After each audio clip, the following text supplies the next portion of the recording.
बच्चों class 10th के math बनाने जा रहे हैं, है ना। जो आपका प्रश्नावली कितना है तो 1.3 है और वास्तविक संख्या चैप्टर है।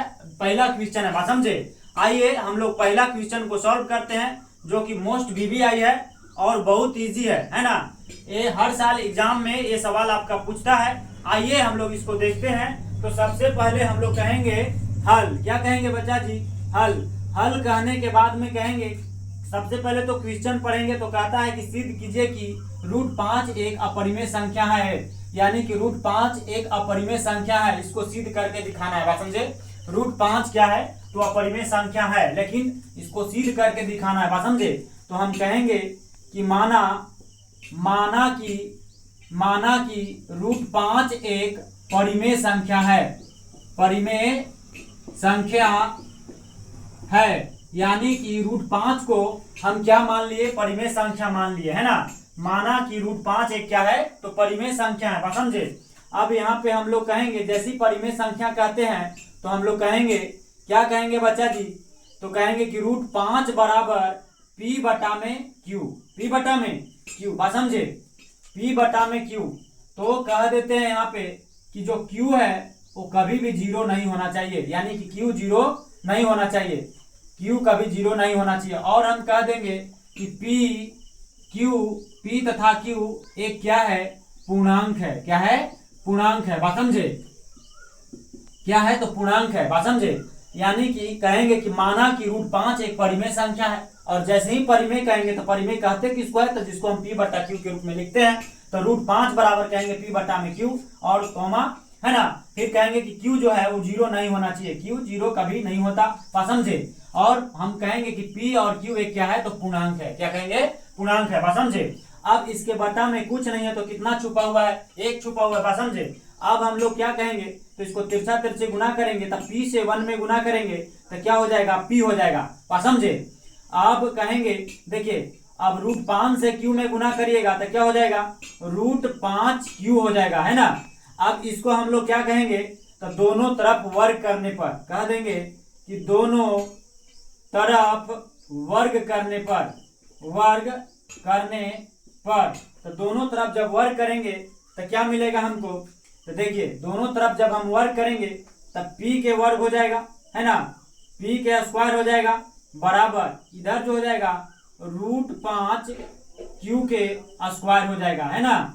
√5Q का क्या हो जाएगा? स्क्वायर हो जाएगा। तो हम इसको कहेंगे तो क्या हो जाएगा? P दो बार गुना होगा तो P स्क्वायर बराबर, इसको बोलो तो √5 दो बार गुना होगा तो √25, और √25 का वर्गमूल कितना आ जाएगा? 5 आ जाएगा। बस समझे।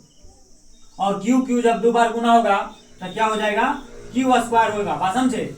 यानी कि P स्क्वायर बराबर 5Q स्क्वायर हो जाएगा। √5 में जब दो बार गुना होगा तो 5 × 5 = 25, और 25 का वर्गमूल कितना आ जाएगा, है ना। √25 आएगा और 25 का वर्गमूल कितना हो जाएगा? 5 हो जाएगा। बस समझे। तो वही यहाँ पे हम लिखे हैं 5। बात समझे। और Q जब दो बार गुना होगा तो क्या हो जाएगा? Q square. और इसी को हम समीकरण मान लेंगे फर्स्ट। क्या मान लेंगे? फर्स्ट कहेंगे। और यहाँ पे कहेंगे बच्चा जी, क्या कहेंगे तब P स्क्वायर, कहेंगे कि P स्क्वायर 5 से विभाजित है। P स्क्वायर 5 से विभाजित है। P स्क्वायर 5 से विभाजित है। यहाँ पे कहेंगे कि P स्क्वायर 5 से क्या है? विभाजित है। बात समझे। हम कहेंगे कि अतः P स्क्वायर 5 से क्या है? विभाजित है। जब P स्क्वायर 5 से विभाजित है तो P भी 5 से क्या होगा? विभाजित होगा। हम कहेंगे कि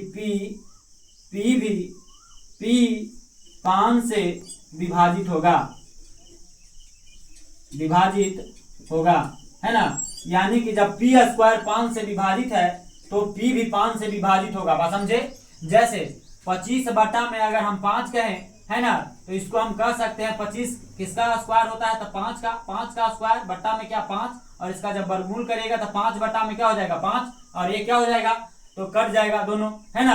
तो इसलिए हम कह सकते हैं कि P स्क्वायर 5 से क्या है? विभाजित है, और P 5 से भी क्या है? विभाजित है। बात समझे। अब हम लोग क्या कहेंगे तो अब हम लोग कहेंगे, देखिए यहाँ पे कहेंगे, फिर से मान लेंगे, कहेंगे कि माना, है ना। माना क्या कहेंगे तो हम कहेंगे कि P बराबर 5R। अब हमने मान लिया कि P बराबर कोची 5R, क्योंकि हमको √5 को सिद्ध करके दिखाना है कोची कि अपरिमेय संख्या है, समझे। तो इसलिए हमको मानने पड़ेगा कि माना P बराबर 5R। तो यहाँ पे भी हम लोग कहेंगे कि दोनों तरफ क्या करने पर, दोनों तरफ वर्ग करने पर, दोनों तरफ वर्ग करने पर, है ना, करने पर। तो जब दोनों तरफ हम वर्ग करेंगे तो देखिए दोनों तरफ वर्ग करेंगे तो क्या हो जाएगा बच्चा जी, तो हम लोग कहेंगे P के स्क्वायर करेंगे, है ना, और बराबर 5R के होल स्क्वायर हो जाएगा। अब हम लोग यहाँ पे लिखेंगे तो P जब 2 बार गुना होगा तो P स्क्वायर बराबर 5×5 = 25, R 2 बार गुना होगा तो क्या हो जाएगा, R स्क्वायर हो जाएगा। बात समझे। अब देखिए P स्क्वायर बराबर 25, R स्क्वायर हो गया। अब यहाँ पे समझना है, अब हम लोग कहेंगे कि P स्क्वायर का मान, यहाँ पे कह देंगे कि P स्क्वायर का मान, है ना, P स्क्वायर का मान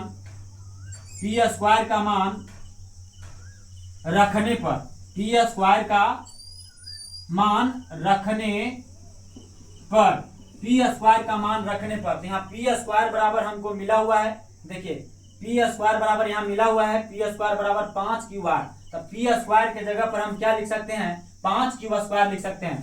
तो यहाँ पे हम लोग लिख देंगे, यहाँ पे हम लोग लिख देंगे 5Q square, 5Q square, P square के जगह पर 5Q स्क्वायर, इधर होगा आपको 25R स्क्वायर, है ना। तो कहेंगे कि 5 से 25 कट जाएगा, इधर 5 बच जाएगा, यानी Q स्क्वायर बराबर क्या आ जाएगा, तो Q स्क्वायर बराबर जो आपको आ जाएगा वो कितना आ जाएगा, तो 5R स्क्वायर आ जाएगा। बात समझे। Q स्क्वायर बराबर क्या आ गया, तो 5R स्क्वायर आ गया। बात समझे। यहाँ तक तो आपको कोई दिक्कत नहीं होना चाहिए। तो यहाँ भी हम लोग कहेंगे, यहाँ भी हम लोग कहेंगे कि Q स्क्वायर 5 से विभाजित है, Q स्क्वायर 5 से विभाजित है,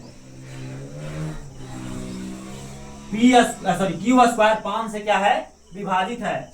अतः हम कह सकते हैं बच्चा जी, अतः हम कह सकते हैं, देखिए यहाँ पे लिखते हैं तो हम लोग कहेंगे कि अतः Q भी 5 से विभाजित होगा, विभाजित होगा।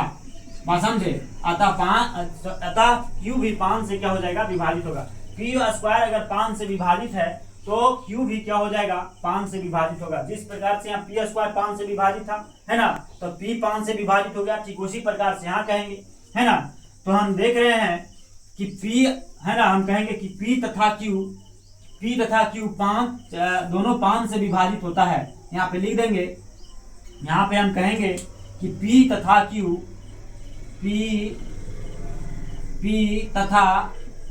Q दोनों 5 से विभाजित है, अतः हमारी मान्यता गलत है। हम कहेंगे कि अतः हमारी मान्यता, अतः हम कहेंगे अतः विरोध भाषा के नियमानुसार, ऐसे कह देंगे कि अतः विरोध भाषा के नियमानुसार, है ना, हमारी मान्यता गलत है ना। हम कहेंगे कि अतः विरोध भाषा के नियमानुसार हमारी मान्यता क्या है, गलत है। बात समझे। हमारी मान्यता क्या है, गलत है। √5 एक परिमेय संख्या नहीं,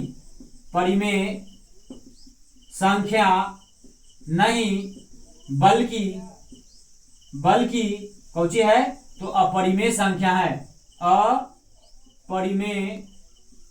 है। बात समझे। यानी कि कह देंगे कि विरोध भाषा के नियमानुसार हमारी मान्यता क्या है, गलत है। √5 एक परिमेय संख्या नहीं बल्कि क्या है, अपरिमेय संख्या है। बात समझे। यही हो जाएगा आपका प्रूव्ड, यानी सिद्ध हो जाएगा। बात समझे। यही हो गया आपका कोची, प्रूव्ड। बात समझे। प्रूव्ड हो गया, है ना। आप इसको स्क्रीनशॉट कर लीजिए।